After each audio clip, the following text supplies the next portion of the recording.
the second derivative. Now you thought the first derivative was fun. Oh, let me tell you about the second derivative.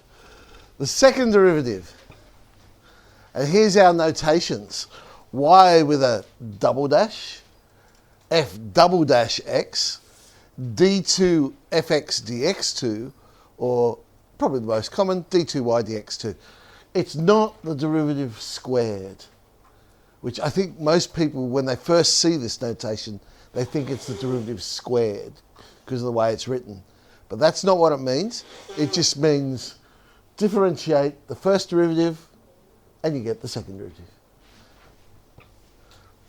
Y equals 3x squared plus x plus 2. So in order to find the second derivative, we must first find the first derivative. First derivative is 6x plus 1. Now I differentiate that and I get the second derivative. And that's all there is to it. So y equals the square root of x squared plus 3. Before I can differentiate that, I've got to change it to index form, of course. X plus 3, x squared plus 3 to the power of a half. Differentiate it. Bring down the power, lower the power, diff the inside. Tidy that one up. But of course now when I differentiate this one to get the second derivative, I'm going to have to use a product rule. So the second derivative, write down the first, diff the second. But when I differentiate the second, I'm going to have to use the chain rule. Bring down the power, lower the power, diff the inside. Plus, write down the second, diff the first. Well, that was a nice, easy one. Differentiate x, of course, we get 1.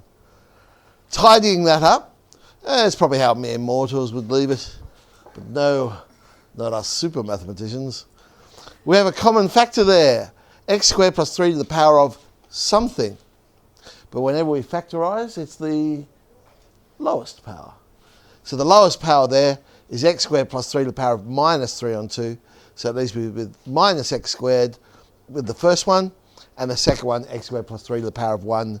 So that itself tidies up, but let's put it in third form because that's just more impressive.